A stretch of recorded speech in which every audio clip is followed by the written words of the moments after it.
everyone, and welcome to Silver Sunday. Sunday night, October the 23rd. How's Oh, it yeah.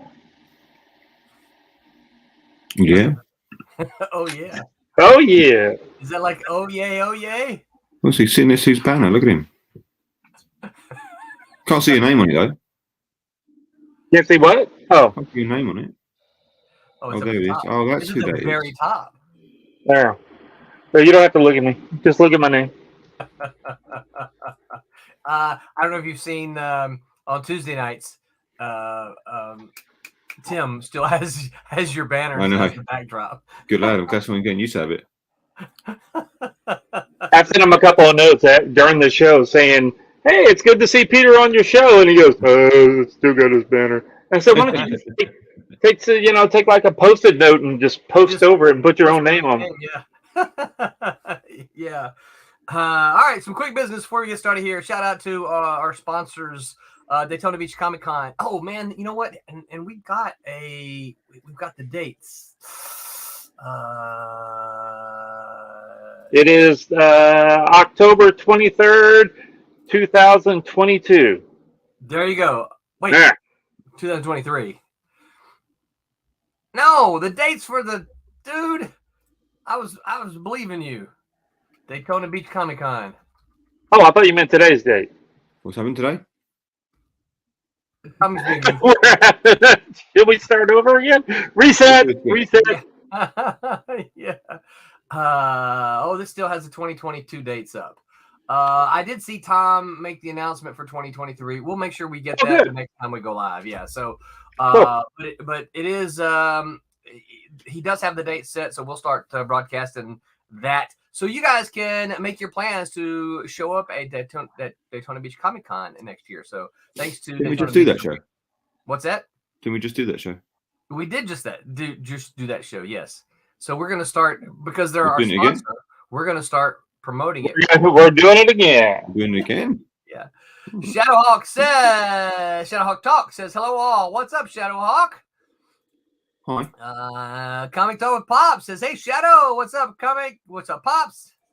Howdy do. Howdy do. So that's Daytona Beach. If you like comic books and you find yourself in the Orlando, Florida area, or probably just the Central Florida area, find a Coliseum of Comics. They like comic books and they like Silverline, especially if you find yourself at the East Colonial or the Claremont store. Drop by and tell them we sent you. Oh, look at that. We got someone else joining us here. Hey, howdy. The beard himself. So what's up, Rory?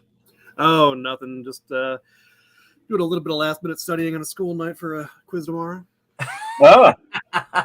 Yeah. That I've neglected to study for all week long. So what you're saying is that despite the fact that you're older and wiser, your age has no bearing on the fact that you still act like a student. Absolutely, yes. if you wait to the last minute, it only takes a minute. Yeah. That's right. That's all you get. Yeah. Unfortunately, I think a lot of my students are that way as well. I tried so hard not to be that way. It's like I want to be ahead of the game the whole semester. No, if it's not due tomorrow, I'm not worried about it. I was a terrible student for my bachelor's degree. I was young. I mean, I was 18, 19, 20. But when I went back for my graduate degrees, I was a good student. I feel like that's pretty common because it's more specified. You don't have all the extra classes to do. You're just focusing on what you're there for. Yeah, that's exactly. I was there for a very specific thing, and right. And I, for the most part, I enjoyed the work. Yeah. Oh yeah. Tommy, how you doing tonight? Well, I'm tired. How was Markham this morning?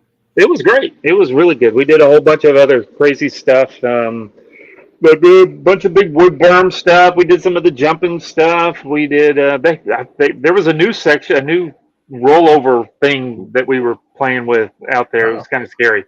So I'll show it to you next time we're out there. Okay. Yeah. So you talking about that part out front of the park where they? No, that wasn't open yet. It's the back. Yeah, you know the place that I call something that we shouldn't Yeah. call. Yeah, that place. You know how it's got two sections, right? Right. One of the sections, they put a big log rollover thing that's about 3 feet tall. That's kind of you got to get up and over if you want. You can go around, of course. Yeah. But yeah, it was kind of scary. Did you do the little hop over it, the little climb? I bunny hopped completely. I just bounced right over. No, actually, I grabbed the bike with my legs and I leached. You know, I went like this, and I grabbed the tree limb and I swung right over it, and then I dropped down on the other side. I'd like to see that video. Yeah. Oh, I It'll go deleted viral. the video. It was kind of blurry, so I deleted it. And Pete, how you doing, man? Well, I'm a little tired, but I'm okay. Yeah. I was complaining about being tired, and Pete said it's 2:00, so Yeah, of course. the baby that refuses to sleep. Oh, That'll happen. Well, she goes to sleep. When she wakes up, she refuses to go back to sleep. And you think if Rory came by with his beautiful beard, you know, she could like lay down in it. Just She nest could, in it. yeah, she could just, like, what is that? yeah, she could grab it and go. Ooh, Yeah. that kind of thing. Probably reach inside and pull stuff out. Oh, what's Yeah. this? Oh, look, there's a toy. There's That's my. pencil I lost. Yeah. Yeah, Hyper's with us. What's up, Hyper? Hyper says, like, subscribe, and buy Silverline Comics. This is right.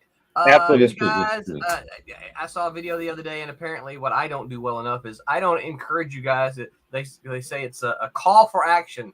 So I'm calling for action. You guys need to go like and subscribe and share on all of the social media platforms to Silverline and to the Comics Madness Network. So we are excited to be, this is still fairly new to us, excited to be part of the Comic Madness Network. You guys have been chiming in and lots of chatter going, so we've had a lot of fun with that. So we appreciate you guys. But we just like talking comics, and that's what we're going to do tonight. So Pete, next week you're going to be at the London MCM London Comic Con, yes. Whoa, cool beans. What does MCM stand for? Do you know? Manchester Comics. MC Comic Money. MC Money. Yeah, that's it. Well, Manchester money. Comic Money. Because it's expensive to get in, so You know, that is one thing that I know that Tommy can attest to as well. Comic shows didn't used to be this expensive. You would pay a price at the door, and then you had a lot of money to go buy comic books. But now it's not anymore. expensive That's to for go darn to sure. the door of a lot of these. Yeah. And that's Yeah. and so my problem with that as a creator, this is a whole other talk, I guess. But my problem with that as a creator is that it sucks all the money up from the fans and the attendees there, so that by the time they get into the show, they're like, I just dropped $80 to get into the show. I don't have any money to buy your $5 comic.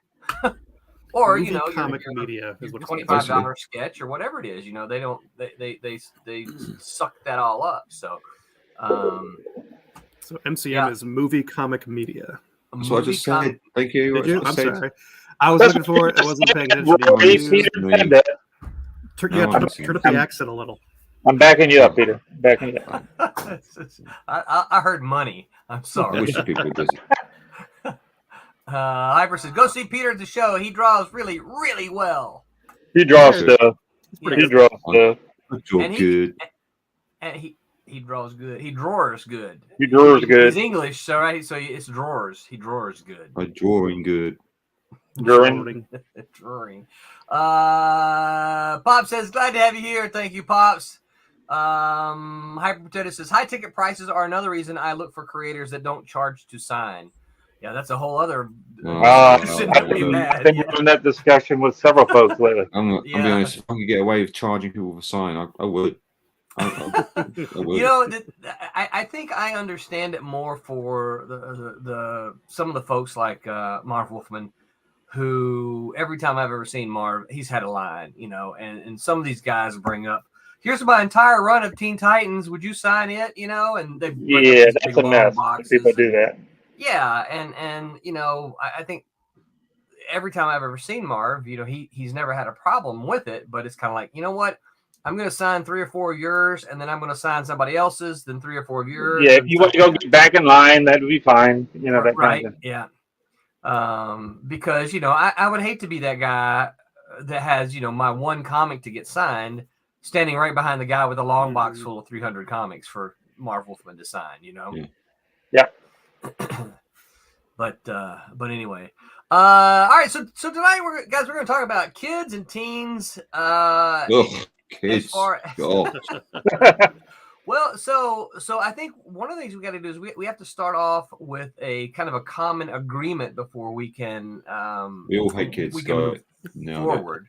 So what's that? We all hate kids. Got it. So would we all kind of agree that we got to come up with? Oh. That in general, kids and teens aren't really reading comics Oh, nowadays? nowadays. I said in don't know general. any kids or teens, but Well, I thought you do teach kids, don't you? no, yeah, they read. What they don't read are like the monthly comics. Yeah. What they read are Captain Underpants and those sort of comic books. So the comic books they can find in a bookstore. So Okay, Captain like the fuller Underpants. volumes. Wait a minute. What's a bookstore? So Like a Barnes and Noble. I guess you got Barnes and Noble. No, I'm just saying that they're all but dead for the most part, aren't they? Tommy hadn't been to one since 1992. Yeah, but he can't read. And not since He can't read. I can't read. That's right. Yeah, With a very limited pop-up been in a book bookstore. section. You don't read so good. I don't read so good. If it don't have pictures, he can't understand it. Oh, no. Those books good. Well, so I think just in general though. I read them for the articles. Is what it is. Maybe let me tweak that then a little bit. In general, they're not reading the monthly comic books like we did, right, when we were kind of that age. Not kind of that age, but when Sure. we were that age. Yeah. Sure. All right, so if we have that then kind of in agreement then. So one of the things let's talk about, and we can approach it. Thank you. From all aspects. What can creators do? What can retailers do? What can publishers do? What can conventions do? So we can kind of attack it from all sides. So there's not just one way. I guess this is kind of more like a brainstorming. How can we as an industry kind of focus, get the younger readers back in? Because part of the reality is, and I think part of what we're seeing today is the industry kind of abandoned the younger readers. I don't know, sometime in the 90s, maybe late 90s. And we're now seeing the rewards of that, and where most of the buyers today are in the older demographic. Yeah, and comics grew up with the people who read them. How does the industry address that? Again, like stores and at conventions and publishers, creators. What do you guys think? Any ideas immediately? Well, I want to ask what age group are we shooting at? Are we talking about trying to get the kids at the very beginning, so that way we can like build our own audience and then start turning them into us young. kind of a Let thing? me ask you a question then, and this would be a question for anybody who's listening, and you guys chime in the comments. What age were you when you first started reading comics? Well, I don't read too good, so. Excuse me. For Tommy, that would be, what age are you when you first started looking at the pictures and looking at the pictures and trying to make my own stuff up. I was young. My start was really with the cartoons is kind of, I think, is where I really started. But in I'm thinking that it was more of now, of course, it was this Spider-Man stuff is what I remember is the first stuff that I was reading, but it was the paper with my grandfather, like the Sunday paper and The the, newspaper. and yeah, and reading, and that I think those were the first time I realized that that the Peanuts was more than just a cartoon. It was a strip, right? Right. A comic strip. Yeah. So it was more of that stuff for me. So I had to have been. God, when was I visiting? We were in I don't know, 5, 6, 7, somewhere in there. But is that too No. young, too old I to don't get think so. started? No, I don't think so either. I was probably, I don't know, later, 13, 14. Yeah, I was probably Yeah, about that that was- age. Yeah. Yeah, because when I was that old, X-Men, the Uncanny X-Men had been out, Batman cartoon had been out, and then I was at the library like, oh, there's the paper versions of these. So, Spider-Man, yeah. Superman. So about 13 or 14? Mhm. Pete, That's what- is that what you 11, said? You as 12, well? 13, maybe 13, yeah. Found comics, reprints. Yeah, and that was right about when like the whole Started manga reading thing comics, really kicked well. off in the States. So those Yeah. were everywhere. Yeah. Piper says, I was somewhere in the 3 to 5 range. I couldn't even read yet, but got them and looked at the pictures. That helped me learn to read. There you go, Awesome. just like Tommy.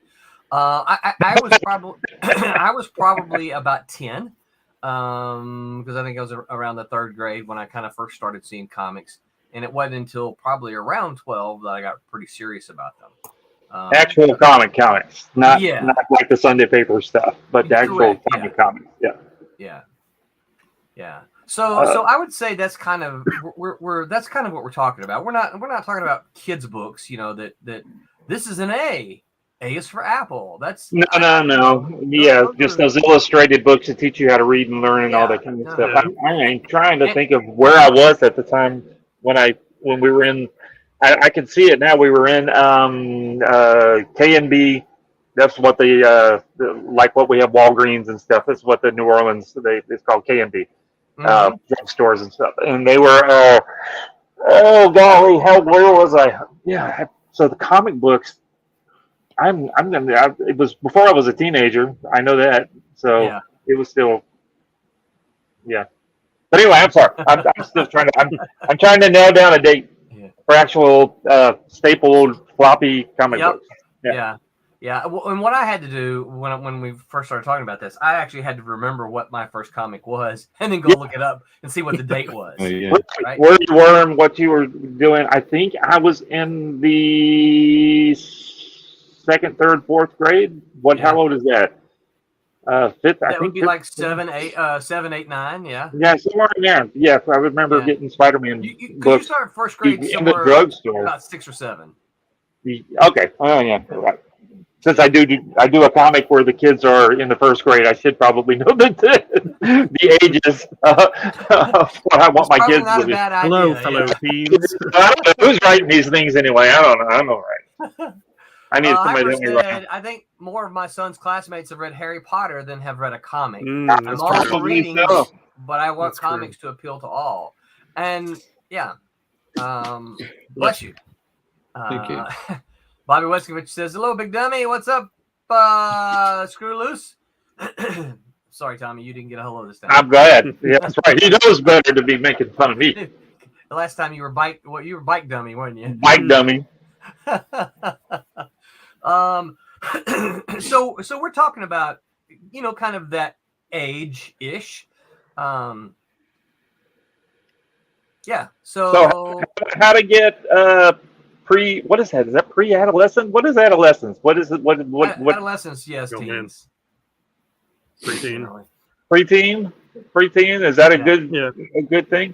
But when we go to the movies, the superhero movies and stuff, you see kids that are younger than that in the movies.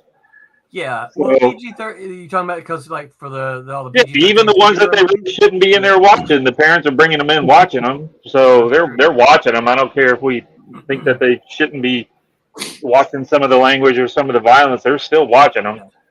So I think it's a generational gap too, and just society has changed. We used to have everything physical copy. We didn't have a digital copy of anything growing up. So that was the norm. Now everything's digital. So if you either want to get a physical copy in their hands or a digital copy in their hands, well, okay, digital is that, middle mark. But I remember like in the 90s, everybody wanted to be a marine biologist. every movie out there and TV show was like Sequest or something. It was all very fixated on one aspect of something. Or Egyptology was huge, or Robin Hood was huge.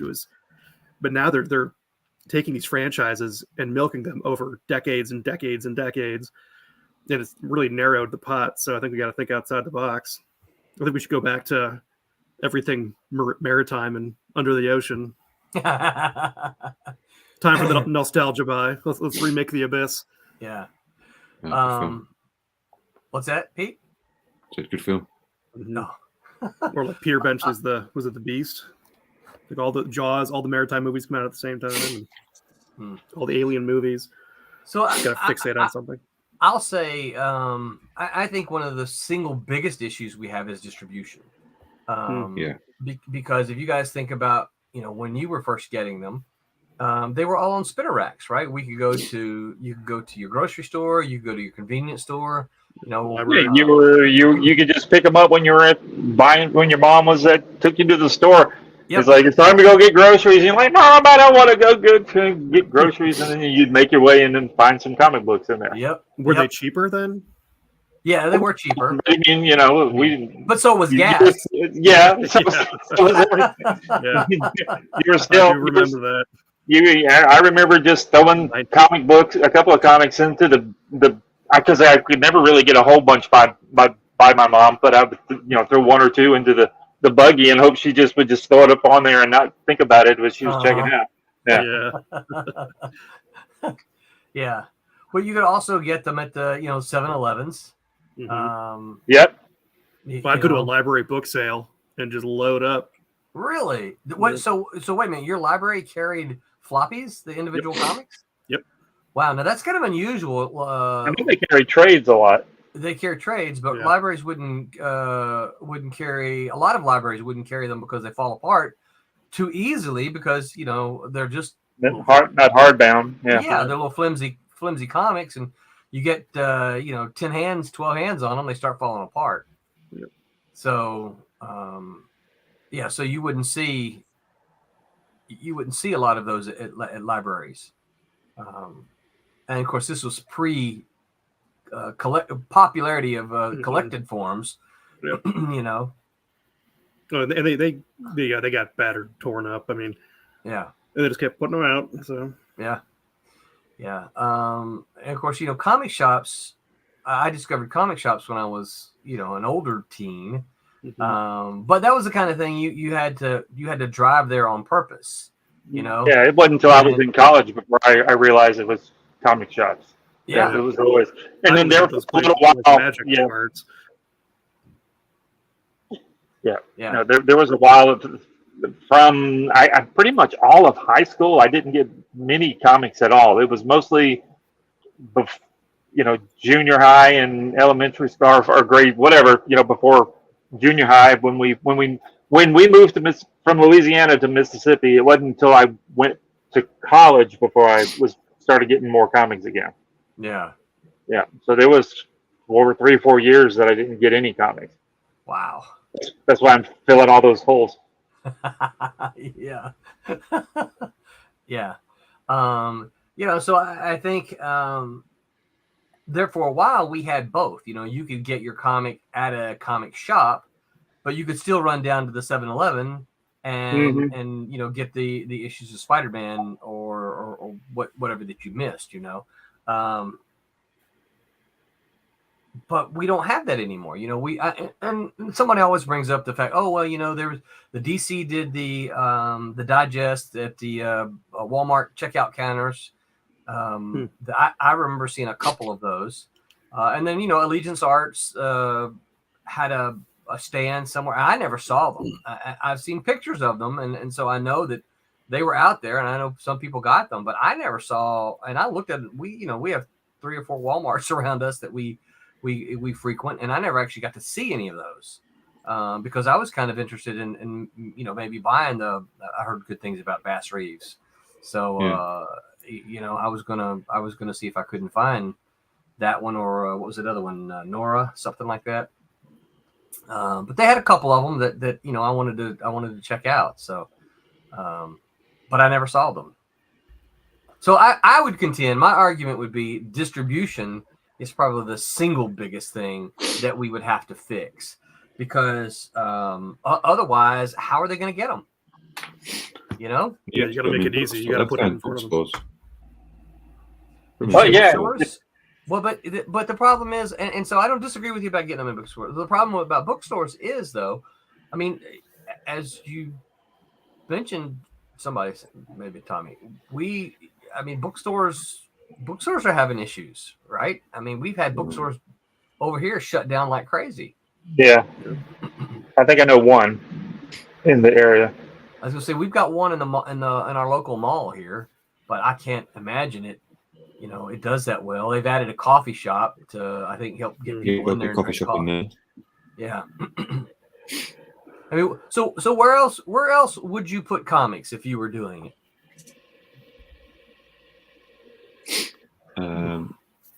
Well, corner shops, obviously, yeah. Yeah. The grocery stores used to have the magazines and stuff. A lot of them still do have a small book section. There for a long time, Walmart used to have them. When I was working at Walmart, this was back in the 90s. You know, they had a full-on rack of comics, and they don't even. You know, every now and again you see some, but mostly it's trades, and I think it's when they're. And then what was the books that came out like last year? There was a run of some books that were in Walmart, but you don't see just the regular Marvel DC stuff in Walmart anymore. Yeah. Toy shops. Anyway, there's kids. Toy shops, yeah. Toy shops. Gas stations. The problem is if they don't sell at the moment, they can't send them back. That's why stores don't want them. So, what are we going to do with all these comics that don't sell? Yeah. So I think the industry has to correct that. The publisher has to correct that. Yeah. I think in my neck of the woods, there are more. Some said if they don't sell, you can send them back. Mm-hmm. They used to be fully returnable. Yeah. And that was fine. That worked. All the corner shops and stuff would do because they said, "Oh, okay, didn't sell, send it back." Right. It hasn't cost us. But now, they only paid if they sold, and even comic shops get loaded with these things. They're like, well, what are we going to do with these 100 copies or whatever? Just stick them somewhere because they don't want to just throw them away. They end up in a they hold on to them in the dollar box somewhere. And then they end up in a dollar box. Yeah. Also, you can't throw them away. You can try and make something out of them, even if it's a loss. Right. Yeah. Well, and I've seen one of our local stores here. I've seen them take a lot of those things and sell them in bundles, cheap bundles for Halloween. Yeah. Like, hey, you want to give some comics to some kids? Here's this bundle of 100 comics for $50 or something. I don't know what they sell it for, but they were super. As a bundle, super cheap. That's a good idea. Yeah. Oh, yeah. I love the idea of giving away comics for Halloween. I think that's great. Of course, if I was a kid, I might have been disappointed. I didn't get like an antique store, and they would have bundles of they'd bundled up comics, just random comics that bundle them up. Really? String and say, well, there's 50 comics there, and they're a couple of pounds. And my dad was like, "John, these city, I'll get those." Oh, but we're going to talk about where the kids would get them. That's cool. Mm-hmm. Yeah, so that was clever. I don't know where they got their comic book from. But where can we get where the kids go? Where are kids aren't going anywhere? They're going to the grocery stores. Under bridges shooting up. The bridge. Bike tracks, bike parks, skate shops, the smoke shops. When they're going to get their wacky tobacco at the smoke shop. Cigarettes, beer and alcohol. So we selling comics at the liquor store. Is that what we got to do? Good question. Yeah. Where do kids hang out today? I remember they're hanging out at the house. That's not online. They hang out online with their friends. Yeah, right. They play video games out there. It's just I mean, maybe that's just a reality I don't understand, because we hung out at the mall, we hung out at the reservoir, we went to the park where the reservoir was a park, right? So we went to hang out there. Well, I mean, we see lots of kids doing rink. We see a lot of kids doing the at the bike parks and all that kind of stuff, but you can set up a comic book rack up at the McVan driving around. Hey, kids. Open your van. Hey, kids. Want a comic? Get on in. Yeah, that's not Mommy warn me about men like you. Yeah. Anthony, what are you doing to my kids? It's just a comic book. I'm just trying to give you comics. Champion Fury team book. There ain't nothing bad about it. What about school book sales? Is that still a thing? What is it? Like school book sales? Those they do those. Yeah. I think obviously getting into something like Scholastic, and that's something that once we get a handful of trades and we're close to it, right? I'm gonna find out, see if we can't get into something like that. I don't know how to do it. I know how to reach out to bookstores and I know how to do all that. I don't know how to get into Scholastic, but I think that you see like Bone, right? I think Scholastic is probably very, very, very selective of what they put in their their catalogs. But you mentioned earlier, what was it? Diary of a Wimpy Kid? Is that what you said, Pete? Yeah. That and Captain Underpants. Yeah. So Captain Underpants. Yeah. I'm having problems remembering Captain Underpants. I know we did it, but the problem with those is they're not really comic books. That's what I was going to ask you. They're a mixture. There's some comics elements, but then there's blocks of prose. I like them, but I don't know what you call them. If we're talking straight comic books, right? Yeah. Yeah, those are. Yes. Yeah. I mean, those are like advanced, the itsy bitsy spider books, right? You know what? Just they're illustrated books is kind of what they are. Well, Patrick Seeley says, where do comic districts get their their library content? I'm not real sure I know the answer to that either. I don't know. I think there is a library list that they can get on. So maybe that's something that schools or publishers need to be more aware of. How do you get on a list of books that librarians can order and put your book in their How do we get hooked up with Dolly Parton, because she has a big book? She does very well with books. Yeah.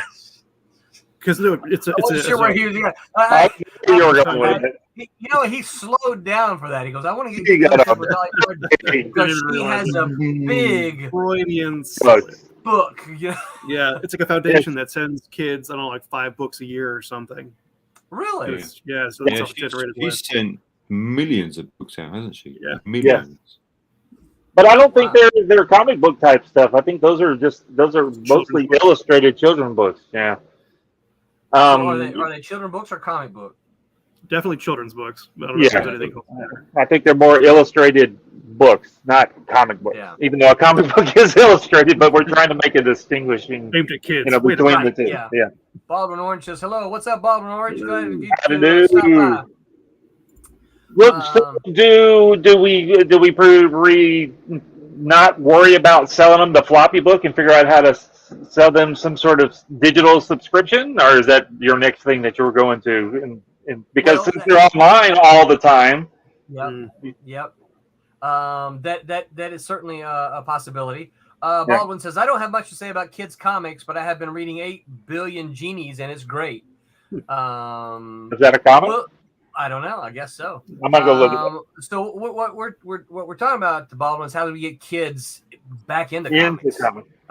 Kids, and I don't want to just say kids, because I think when we say kids, we think of it's just 7, 8, 9-year-olds. But I'm talking about teens too, because a lot of folks started reading at 13. I think Roy, isn't that what you said? You were 13, 14. Yep. Pete said the same thing. So we're not talking about just kids. We're talking about younger readers. And that's why BJ and I debated this title. No, that's kind of neat. This 8 billion genies thing. Is it a comic? It looks like it from what I'm getting at, what I'm looking at. Well, but I know that a lot, like when my students, because a lot of my students are. That's kind of cool. It's Image Comics. It does look interesting. Of course, it's oh no, never mind. I was gonna say it's by Brian K. Vaughan and Fiona Staples, but that's Saga. That's a comic. Yeah, it is a comic. Yeah, but the 8 Billion Genies was on a page in front of Saga, and it looked like it was the same thing, but I scrolled and it went over it. It's like, okay, that's not the same thing.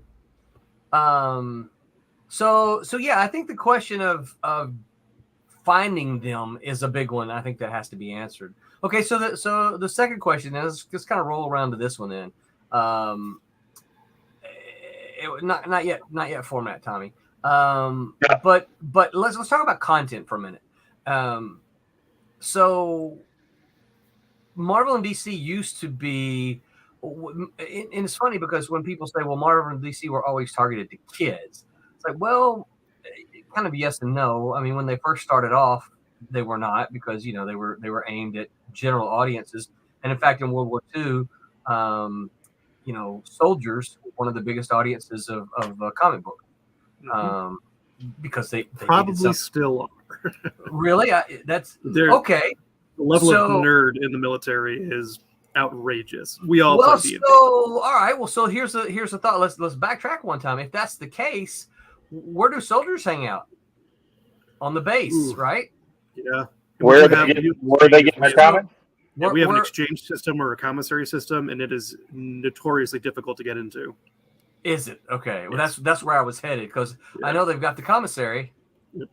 I had a buddy when I was stationed in Buffalo. He started a series of children's books, and he finished. They were Coast Guard related, and he got like 4 of them or something, and he started selling them in the exchange, and then now he's got like 20 of them. He's doing very well for himself. But again, they're children's books, hardbound. Yeah. And they're in the commissary.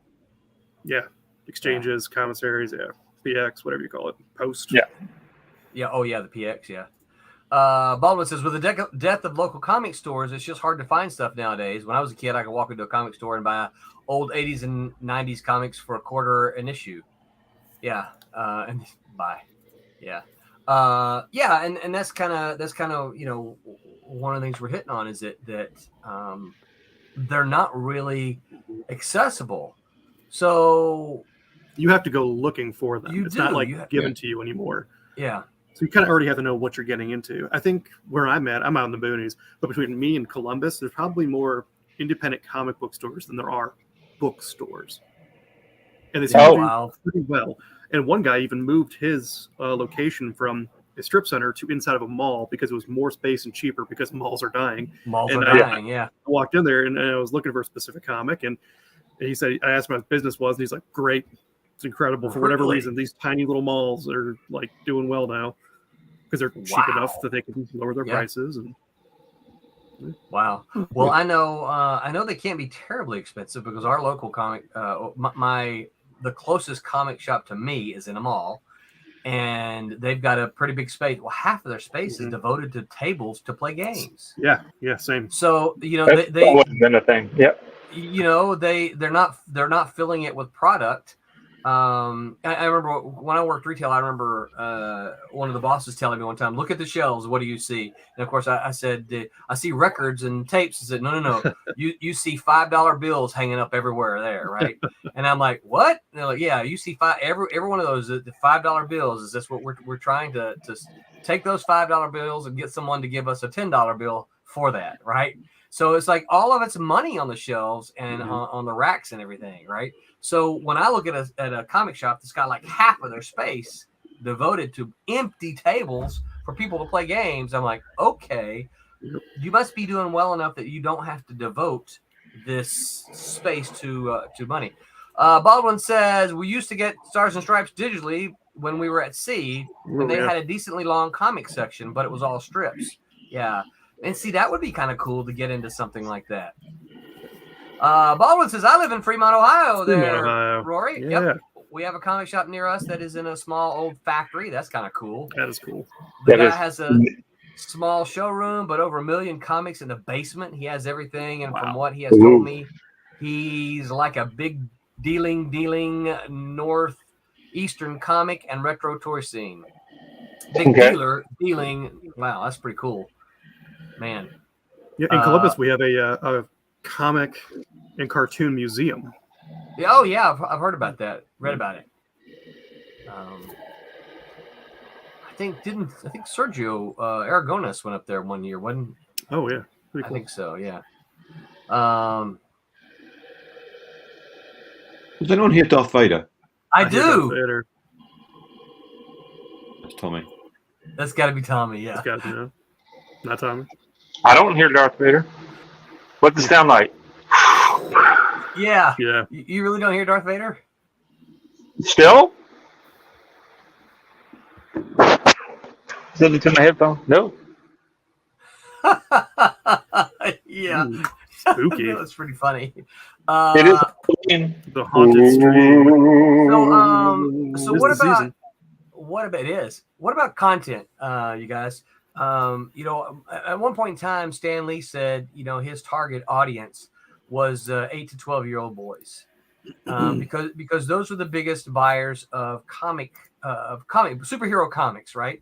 And of course, one of the things he's also on record as saying early on that his all the Marvel comics were targeted at college age kids, and that's what they were writing, but they were writing them on a level that could be appreciated by the 8 to 12-year-olds because that was their biggest audience. That was their biggest buying audience, but college kids were reading them because of the content that they had. Clearly that changed, right? Yeah.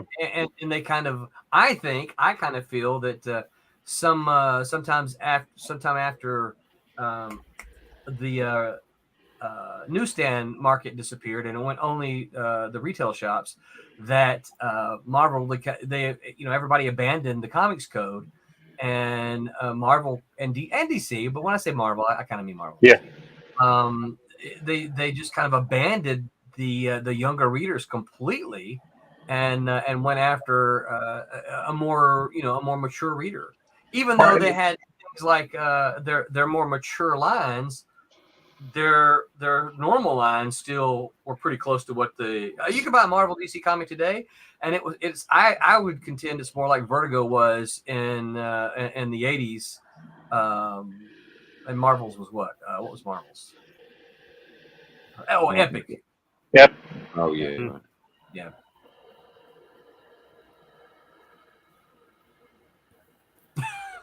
Any thoughts on that? No, they do seem like that. We just started.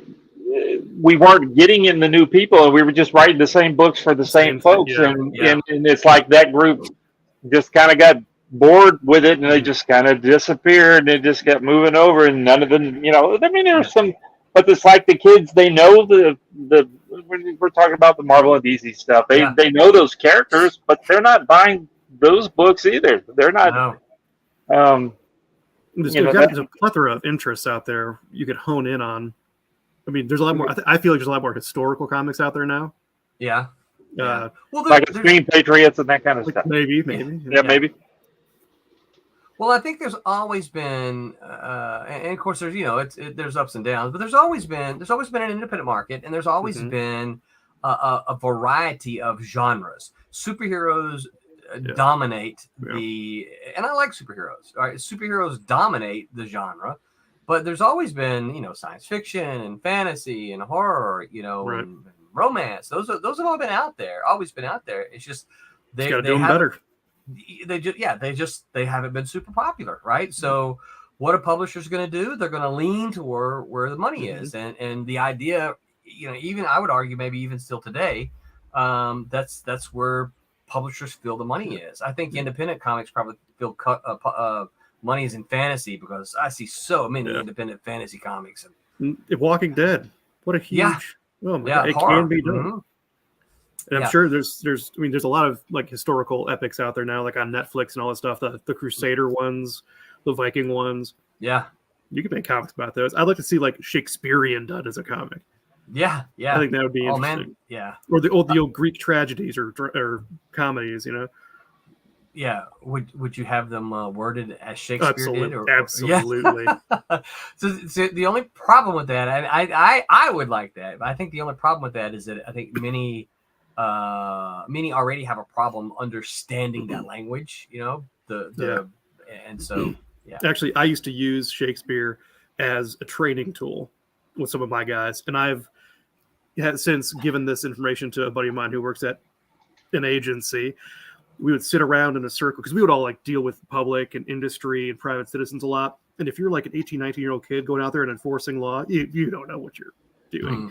You stumble and stutter over your words, and you got these like 40-year-old people. I've been doing this for 30 years. Yeah, well, you've been doing it wrong. So how do you get across? So we would sit in a circle and pass Shakespeare around and read for like 30 seconds to a minute. And if you mess up, you just keep going. And then it's the next person's turn. So you get so used to making mistakes in front of people that it just becomes like smooth. Oh, that's because if you don't acknowledge your mistake, nobody else is going to acknowledge your mistake. Right. And then your diction becomes better. You enunciate better. It's just confidence building. That's interesting.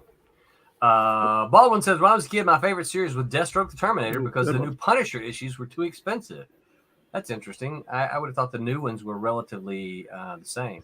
Because I think at some point we have to accept that the popularity of comics have moved to the silver screen and comics are more niche than ever before.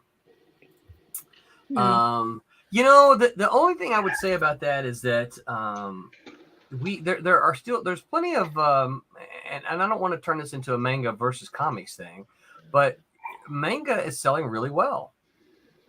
And they're selling to the age demographic that we're talking about.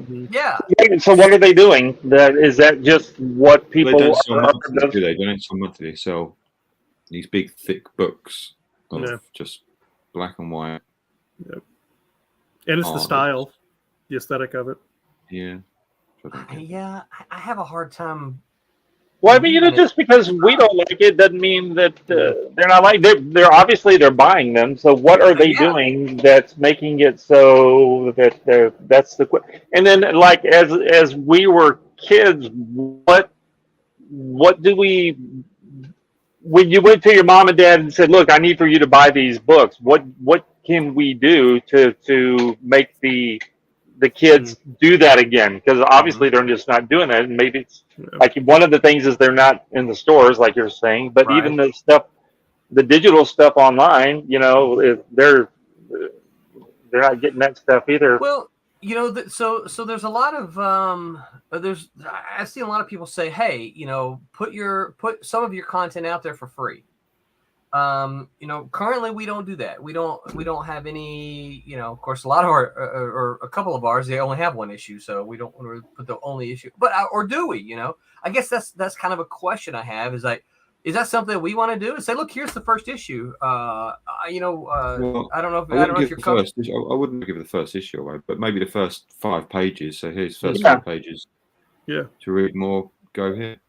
Go here and pay for the rest of it, and hopefully you get them off the hook. Kind of like the little preview on Amazon, right? Yeah. Mm-hmm. Just go to Amazon. Pages online. You can read a little bit and then decide if it's written in a voice that you like or in a comic. It looks like something that you'd want to keep reading, and then all of a sudden your superheroes get into a fight, and then you get an ad that says you're going to have to go pay for the rest of it. Paywall. Paywall. Yeah. There you go. Yeah. And then make it so it's available to, one-click purchase kind of thing. Don't make it so you have to, order. I mean, we always like to, and I'm saying this being a printer myself, of course, I want people to keep printing their books. But, if we're trying to get the folks to buy the stuff, we just need to make it easier for them to buy it. Not only easier for them to find the stuff, but easier for it's not really tough to purchase this stuff. Yeah. Yeah, that's an advertising thing. Yeah. Yep. They can always go to Pete's house and he can just let them read all of his comics because he buys everything still. Yeah. Just set up a cool basement room. Yeah. No, Don't touch my stuff. Get off. You dirty kids, get your paws off mine. Get your filthy hands off my book. Get out of my yard. It's Halloween. It's almost time to be screaming. Come into my yard. I need to kind of scare you. Yeah. Yeah. So one of the things. The content. You were still talking about content. So are we writing? So like when I do the stuff that's behind me, all this little kid hero-y kind of stuff, I purposely try to, anybody could read it, and I'm not writing it so it's dumbed down. I'm just making it so it's just fun fun. Yeah. Saturday morning cartoons. That's when I do my own stuff. It's Saturday morning cartoon type stuff, and and that maybe I am writing it for the kids to read it. Maybe that's the only thing I can write because I can't piece 2 sentences together. Maybe that's probably what the problem is. But maybe we're writing stuff. You got to have some more. I don't want to call it adult because I don't mean X-rated adult, but more mature, I guess. Yeah. But then we still need more. Just I don't want to say it. More fluff. Is that bad? More silliness. Can't say that. No. Oh no, we can't say that. I don't mean adult and fluff. I mean, we're gonna get in trouble. Yeah, don't put those together. No. Greg Harm says, "Evening. What's up, Greg? Thanks for stopping by. We're talking about how to get kids back into comics. What do we do? Help us." Yeah.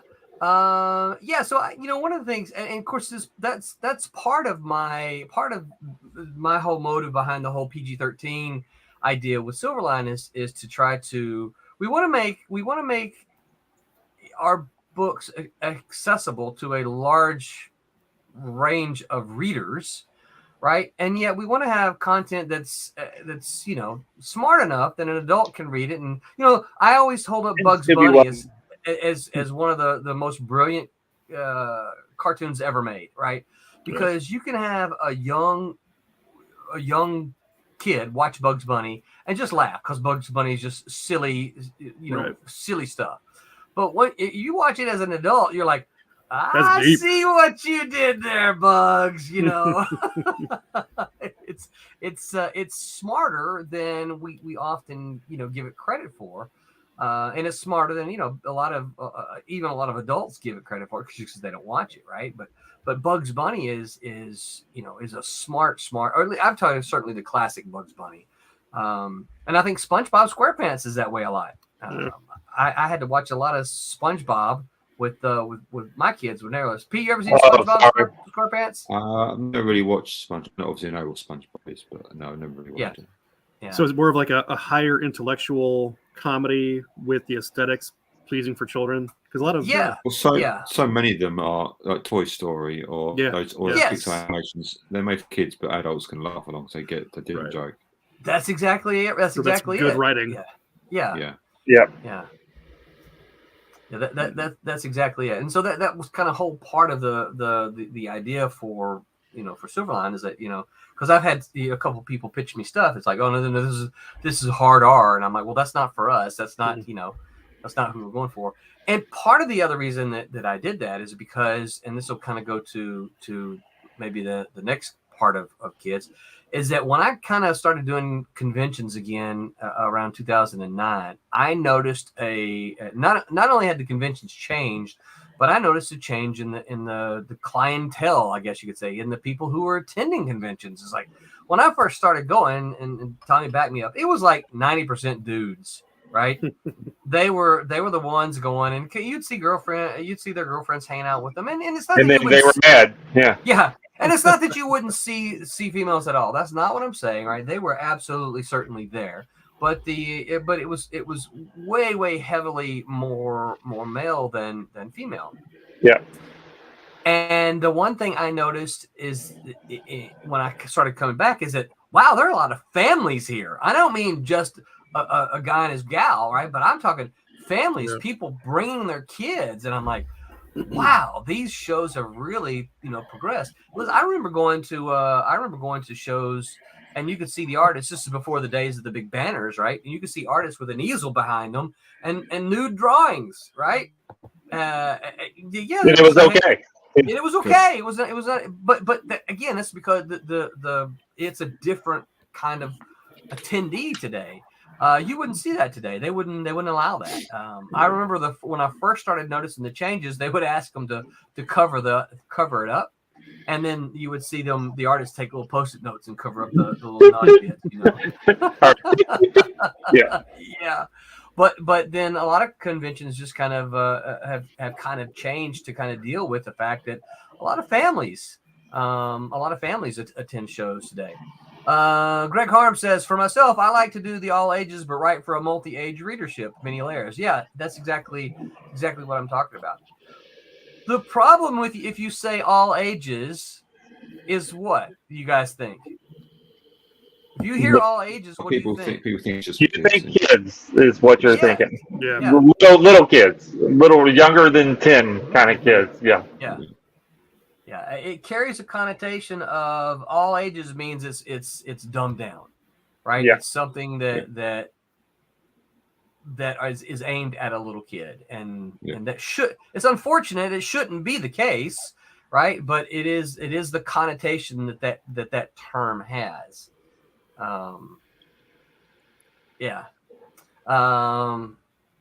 Greg says, I don't promote it as all ages. I ask who are they looking for, as in like who the buyer is. Yeah. Excuse me. Yeah.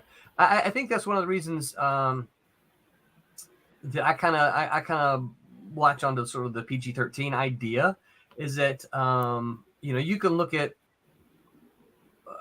and I think that I look at the Marvel and DC movies. Those are most of them anyway.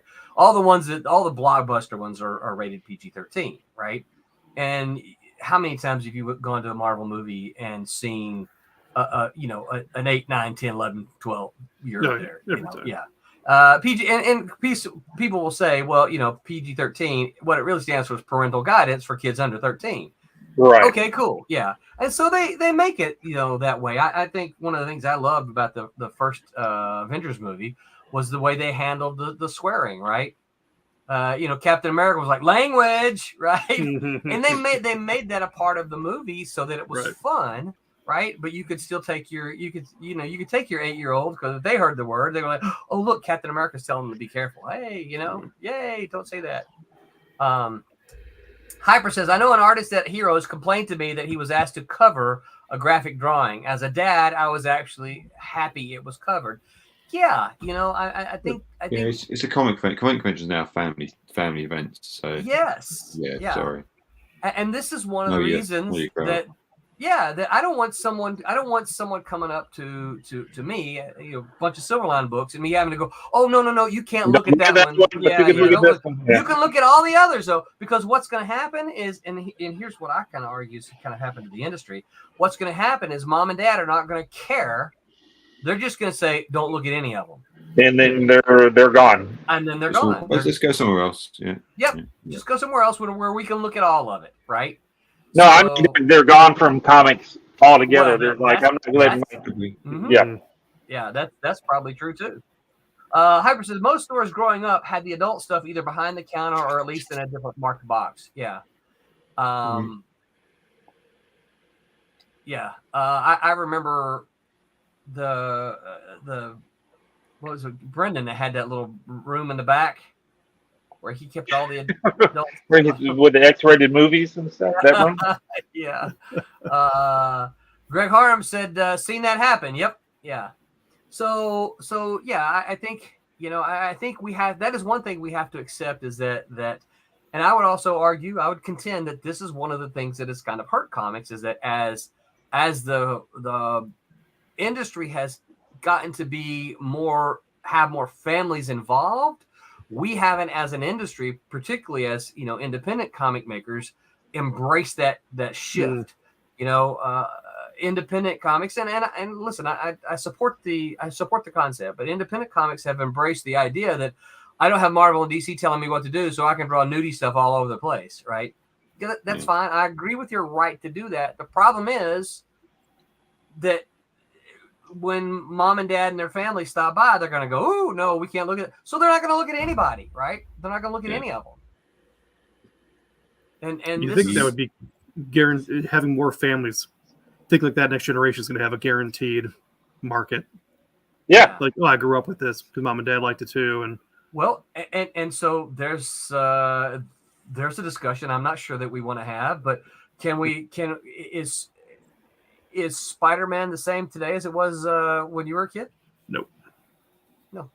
Is I can't even say that I'm reading Spider-Man anymore. Superman? No, not at all. Nothing like the original. No. To what I read as a teen. So, and this is a problem when mom and dad see that, they're like, oh no, all these changes. I'm not going to have them. So that they've destroyed. I would contend that Marvel and DC have if not destroyed their comic brand, they've hurt it a lot, you know, because maybe they held on to the same characters for too long and restarted it too many times, just trying to milk every cent out of it, that they've destroyed their own product. Yeah. I don't know. I don't know the answer to that. I mean, obviously you look at something like, Robin Hood. Robin Hood's been around for a long, long time. Yep. We still like Robin Hood. Kevin Costner's the only good one. But Robin Hood whoa. Robin Hood doesn't run monthly.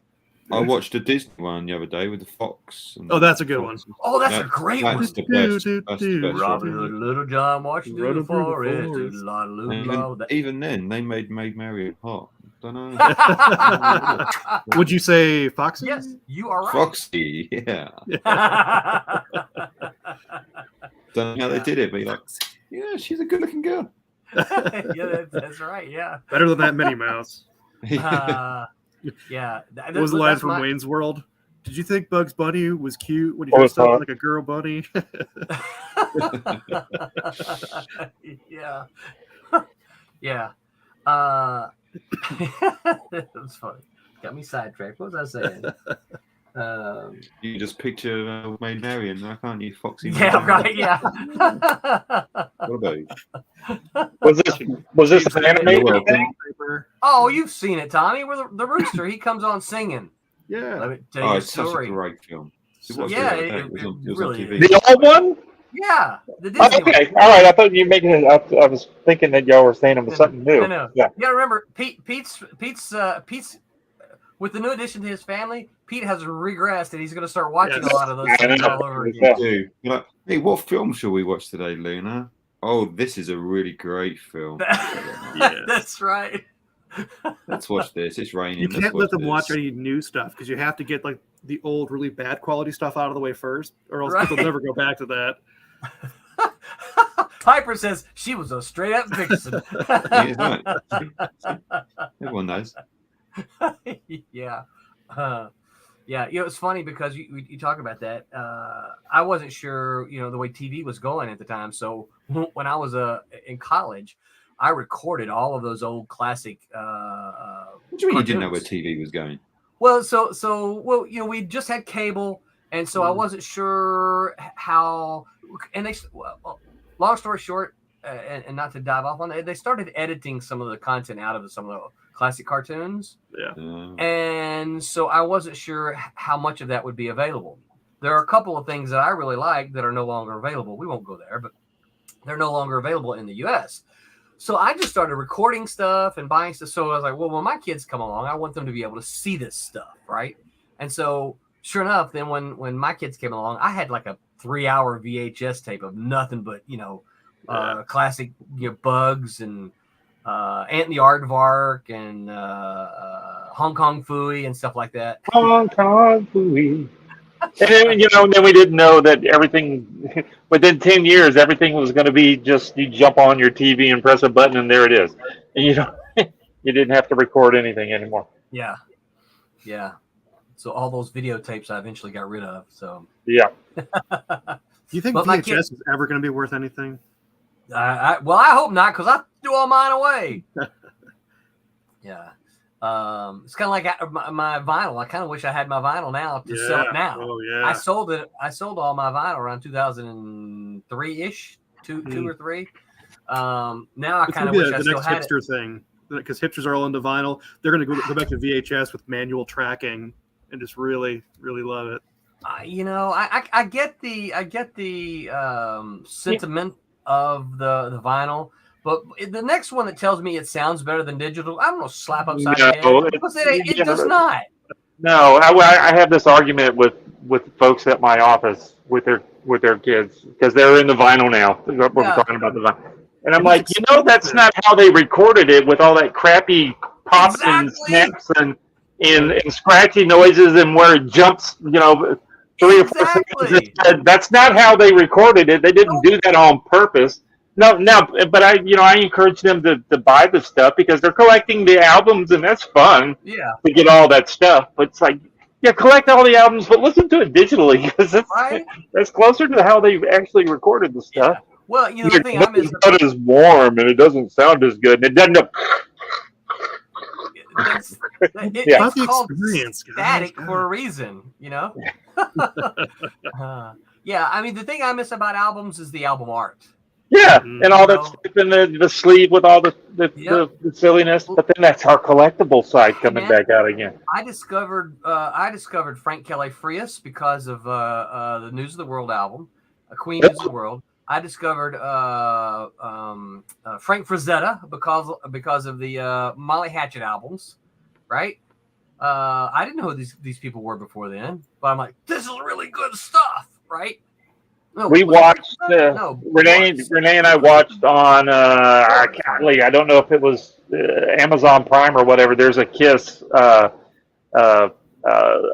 mean, there's a million history of Kiss thing, but this one's kind of different, and all the stuff that it's a different them telling their story again at the beginning with all the albums and stuff. It's really good. It's really, really interesting in how their first 4 or 5 albums just sucked until they did the Kiss Alive, that very first one and then they cheated all the way through it. It wasn't even live. They faked out all the music on it and stuff to make it sound like it was live. And then all of a sudden all the live, records started coming out. And that's when they started making money. You got to watch it if you can. That's interesting. Yeah. I told you my Gene Simmons, Paul Stanley story, right? I met them. Ooh. Yeah, it was one of our trips to New York when I first became a Marvel editor. Right, they brought us all up there, and they were having a Marvel party because they had just done the Kiss comic book, right? And so we all went to the Kiss Kiss one, not the one with the blood in it and all that kind of stuff. That was back in this. No, that was earlier. Yeah, I to be honest with you, I actually don't even remember what it was. Yeah. I just remember marketing geniuses is what those guys are for sure. We went to the Kiss party. I stood and talked to Gene Simmons for like 5 minutes. That's cool. Yeah, he was really cool. I'm sure he doesn't remember it.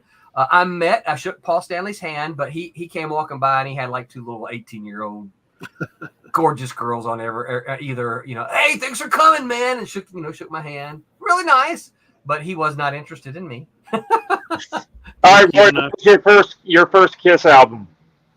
Me? No, Rory. Oh, Rory. My first Kiss. I actually never got into it until I was.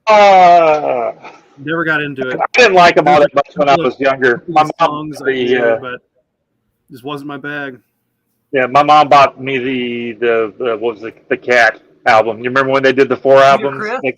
Peter Criss album. Yeah, because I was percussionist in school. Like, this is the drummer guy. You listen to this, and I'm like, I don't like this very much. For me, it was what's the one that had Detroit Rock City on it?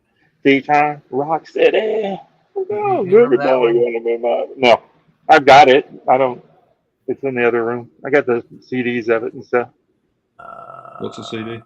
I don't know. It's like a laser disc, but smaller. Yeah, yeah. It was on there. It was on their night. It was on the album Destroyer. That was the first one I had. Yeah. Sorry, didn't mean to. That's okay. Watch it though; it's pretty good. I think you might like it. Yeah, that's cool. Because it's really them, right? It's a. Yeah. Okay. Yeah. It's mostly with this because they're gotten into this thing. They're doing these movies now about these bands, and I watched the one about Queen, and I thought it was terrible. I hated it. I actually like that one. Yeah. I didn't like it because I think there's so much. I realize that it's a movie, and I think that was my problem. Is I was thinking more biography, right? Instead of because they got so much a little bit. They got so much stuff wrong in it. And the dates and the songs were backwards, and I'm like, that's not true. This song came out before this song, because I was a huge Queen fan. Queen's good. Yeah, and they teased every song. You're like, I just want to keep listening to the music. Yeah, right. Oh yeah, they would play part of it and then stop it. Yeah. Yeah. They just got so many of the dates wrong and so many of the things backwards and out of order. And I'm like, I didn't like it. And I thought the guy was fine as Freddie. Yeah, it was good. I like that guy.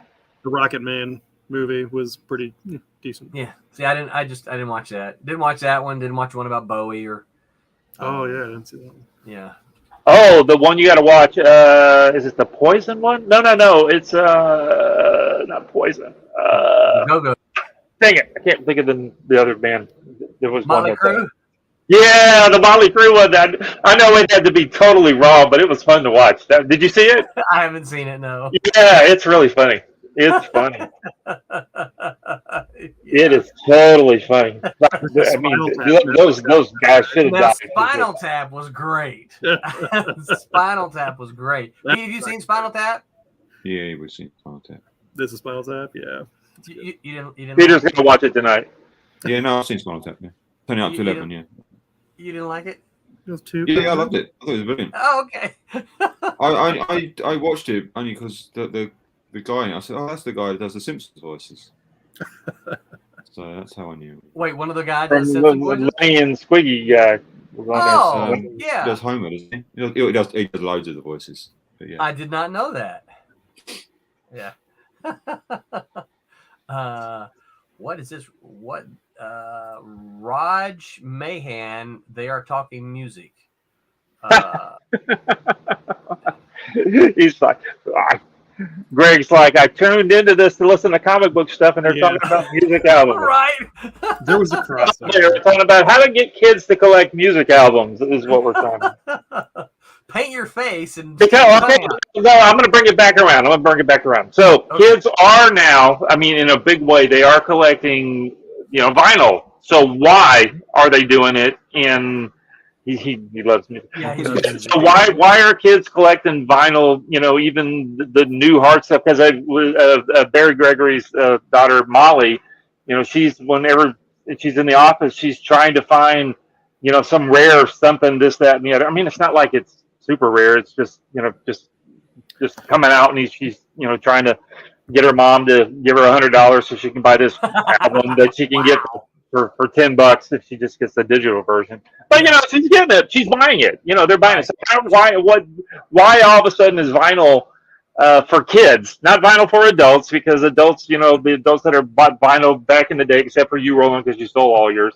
But why are the kids that didn't listen to vinyl when that was the only way that we could listen to it when we were younger?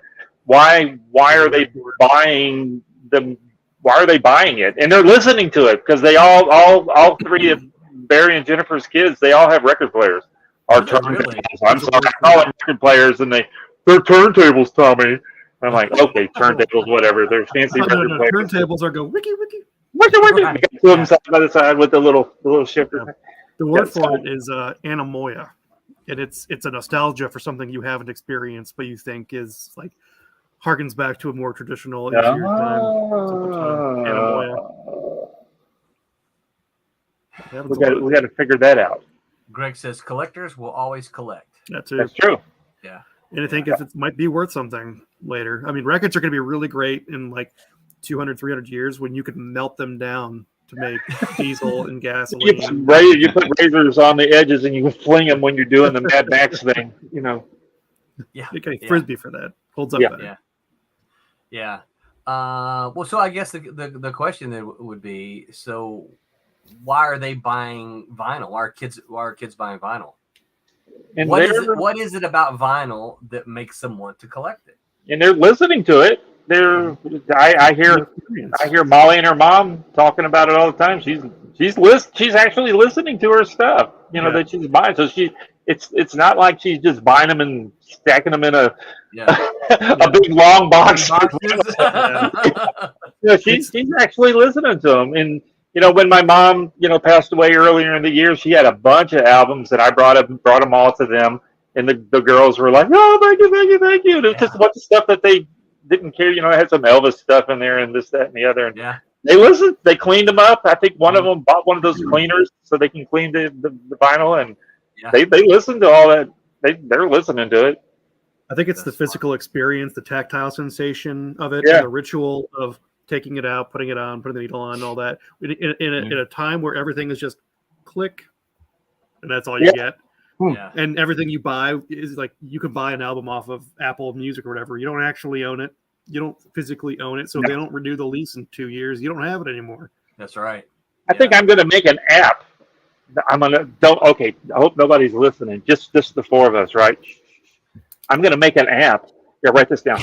That we can sell, that you can listen to the music that's on your phone, and it'll put skips and scratches on there, so it'll sound like vinyl. An old-timey the record app, gramophone. Right? Don't tell nobody.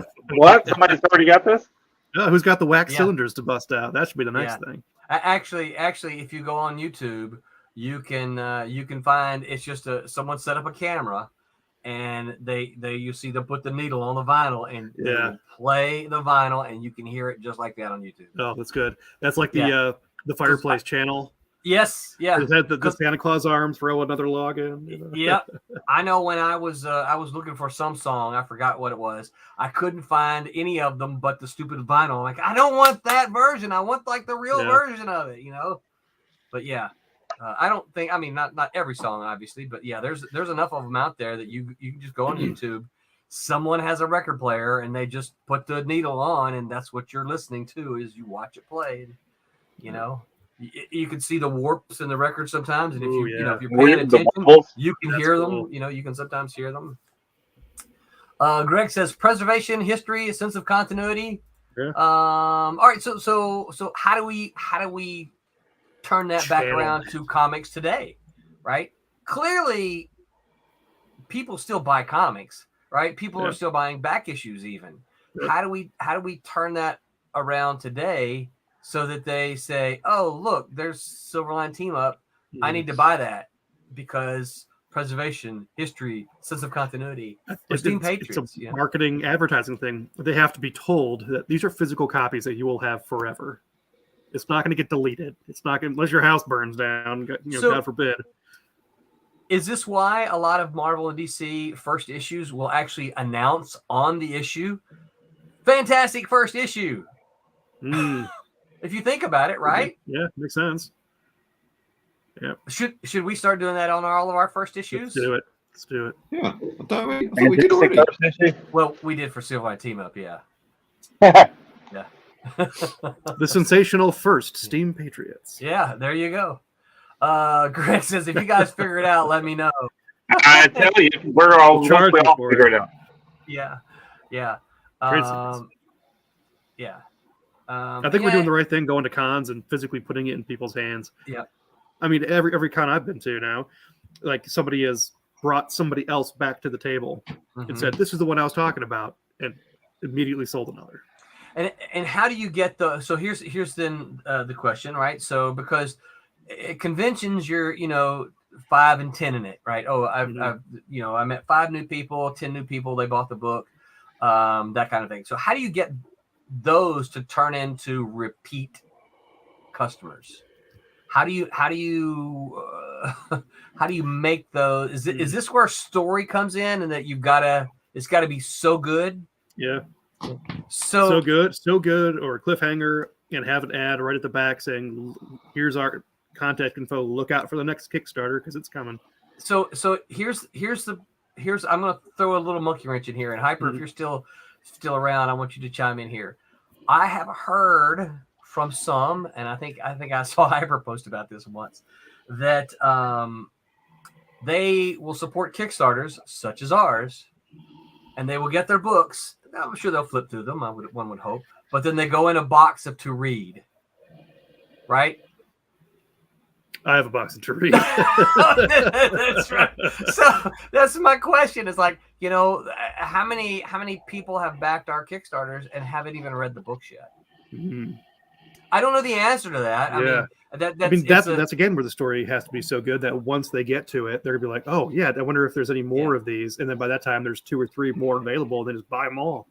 Now I know in I don't know if Hyper may not still be around, so in his I'll step up and defend him. I know in his defense, he I have seen him post on his Twitter this one, like he would get a Kickstarter, one of our Kickstarter books, and he would say, "This one went to the top of my to read pile." Wow, cool. So yeah, so again. Part of it is how do we ensure that happens for most of our content? What do we do? Yeah. Greg says for repeat customers email list. Greg, you will, yeah, we do that. I've got to enter these emails in from the last show. 1, 2, 3, 4, 5, 6, 7, 8, 9, 10. There's about a dozen of them here, so I still haven't entered those, but I got to get those entered in before we launch our next Kickstarter. So I will say, when it comes to the to read pile, when I come back from a con, I immediately read those comics that I bought there. Do you? Like Peter's went to the top of my list when I got home. The Last Witch Hunter. Yeah. Is it still sitting there, or have you read it yet? Oh yeah, it looks really good at the top of the pile. That's great. It looks great sitting at the top of the stack there. Yeah. Oh my God, someone made this. Oh. And I read every voice with your accent. Oh, They are all English. Lovely. They are all English. Thank you. Yes. Yeah. One was South London, one was Cockney, one was North. Yeah. Yeah. Oh, Yeah. Yeah. Greg found that funny too. Yeah, I think that is one of the challenges as a creator is his, and of course part of the truisms. One of the truisms of comics has always been, or I believe anyway, has always been, the cover is what makes them pick it up, right? The cover, bar none, is what makes them pick it up. It could be because it's a cool title, right? It could be because the logo is cool. It could be because the artist is cool. Something, that cover is what made them pick it up, right? Particularly if they don't know you, right?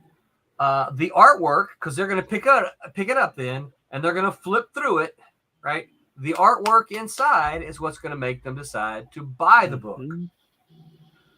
The story then is what's going to make them come back for the second issue. That's or the next issue. So there's only two types of customers: first timers and repeat customers.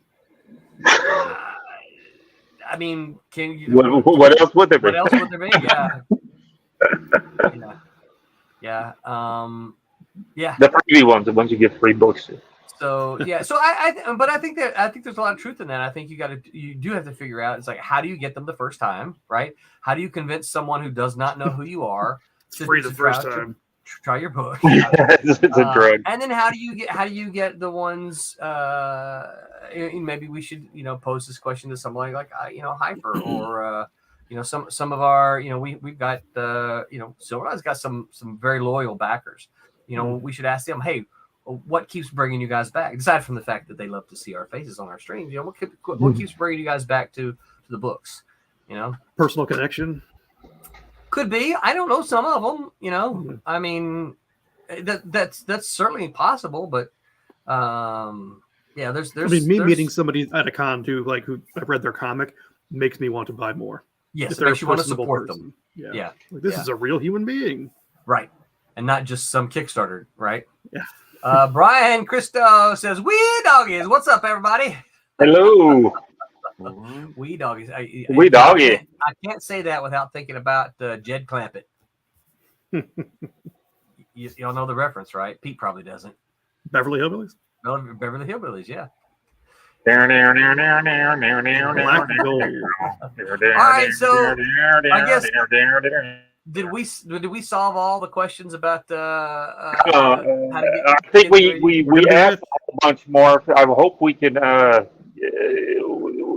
If there's anybody out there, go down into the descriptions below and all that stuff, and leave some comments on what you guys think could help to get the kids to make their parents buy the books. Yeah. Right. Yeah. They're having conversations on the chat. Pop says, "Hey, Brian, I want to chat with you later, brother." Well, I would just say it here so we can keep this going. What did you want to ask the other guy? Yeah.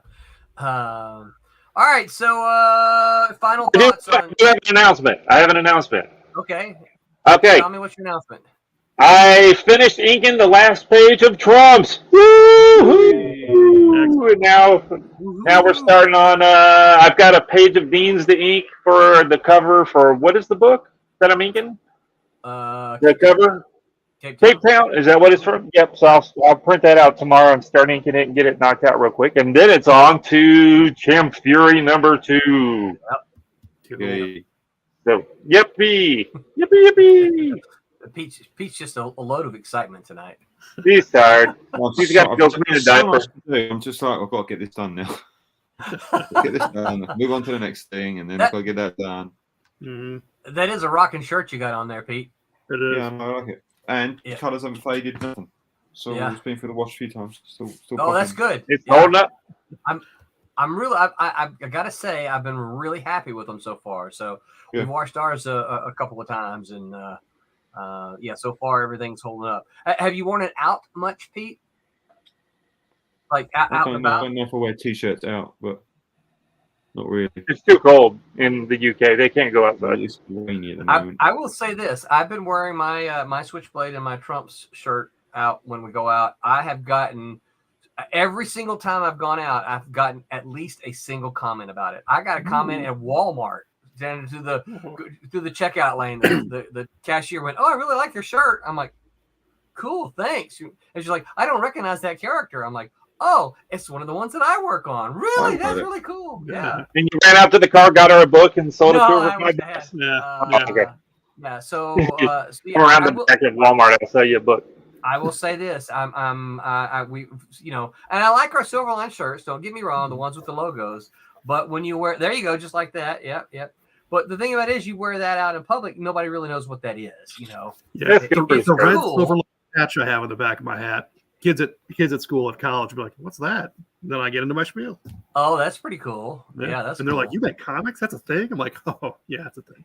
So now, next semester, I have to give an hour-long lecture to a class on the whole process. Oh, that's cool. Very cool. Well, can you do that thing where you say, and at the end of the class, I'm going to set up in the back. I have books, that kind of thing.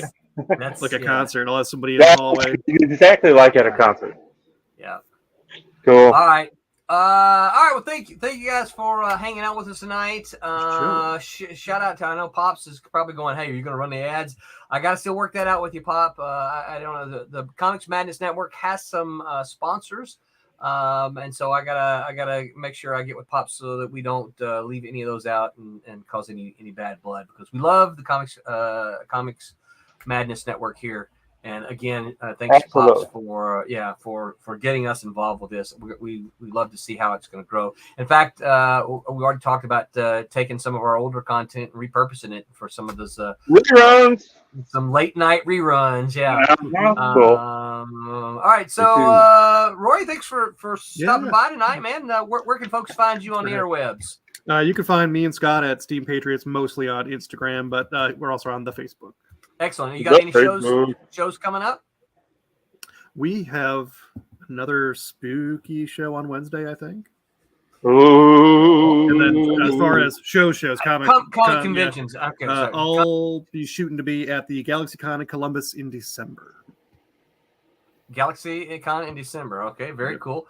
Thank you, Tommy. What about you? Where can folks find you on the interwebs? Just go on Google and type Thomas Florimonte, Florimonte, and you'll find me here, there, and everywhere. And I'm here every Sunday, at least when I'm not bike riding. So excellent. And what about your upcoming comic shows? I'm doing one with you in the next couple of weeks somewhere, and then probably one with you in the couple of weeks after that. Somewhere else. And then one with you somewhere else, probably around the corner. And then there's that other one that you and I are doing that's at the other place. Oh, the big one. Yeah, the big one. Yeah. The big one. Got another one we might end up doing in February. So the next one for you, Tommy, that I'm aware of is November 5. Pop Sci-Fi there in. Oh, that's right. That is correct. That's correct. Because we're going to bring our bikes, and when it ends early, we're going to go to Mount Dora and go bike riding. Roland Mann, CEO and secretary. That's great. That's a great job. All right, excellent. A couple grab them by the throat. Mike Barron. What? Greg says, "Cool. Good luck." He also grabs you by the funny bone. Facts. Pete, what about you? Where can folks find you on the interwebs? On the Google, you type in Peter Clinton Art, and there I am. Simple as that. Twitter, Facebook, Instagram, TikTok. And you've got a show coming up, right? We've got a show next week, or this coming weekend, MCM London. And then I have in November 12th, 13th, Thought Bubble up in Harrogate, which is a lovely part of the world. I recommend, if you ever want to do a convention, that's a good one for Silverline to do. Yeah, and it's probably going to be really cold up there, isn't it? It wasn't too bad last year. Okay. But yeah, November, moving north, it's a bit wet, maybe. Yeah. They do know that they're not called thought bubbles, right? They're called thought balloons. They do know that, right? Can you get them to rename it? They're bubbles. They're the bubbles. Yeah. No, they're not bubbles. Oh, no. Man. We got to get them to change those. Talk to them about it. Oh man! Oh. Those Marvel editors, dude. They will go off on you. They're not bubbles. They're word balloons and thought balloons. Gonna put a thought balloon. Yeah. Oh no. Well, I am Roland Mann. You can find me on all the social medias at Roland Man Roland. Look me up. Drop me a line. I will be at that show on the 1 week from today. I'm going to be in the same show Tommy's at, but 1 week from today, I'll be at Leesburg. Oh, that's right. Yep. For Halloween show there. So I'll be me and Haley Martin, and John Crowther will all be there. So cool. be a fun Halloween show. We will not be here next week because everybody's going to do stuff for Halloween. So I'm going to schedule a rerun for the what did you say? No, I'm not doing Halloween. We don't do Halloween. Yeah, no, you guys are with Tommy. Yeah, but you're doing a convention. So everybody at Pete's going to be gone for Halloween, doing Halloween stuff. He's doing Halloween. That's right. He's setting up the front of his porch with all kind of trick or treating stuff. Don't forget, we've got that Silverline show on Tuesday, tomorrow night. These guys Tuesday night. I've been told from Tim that they're all putting on costumes. And that's what they said. An RPG. And I think you guys are invited if you want to participate. Oh, cool. So it is certainly later our time zone. And then Wednesday Wham, they'll be on here talking about spooky stories. Is that what you said, Roy? I believe so. No, take it back. We are interviewing two gentlemen from Kuwait. You are. Yeah, that's what I was going to say. Yeah, you're not doing a spooky thing. You're doing something else. Yeah. We'll talk about spooky stories the week after Halloween. How's that? If you want spooky stories, go listen to last Wednesday's show. That was pretty good. Yeah. All right. Until next time, remember to make mine Silverline. All right. Good night, everybody. Hey, I'm Pat Broderick. Make mine Silverline.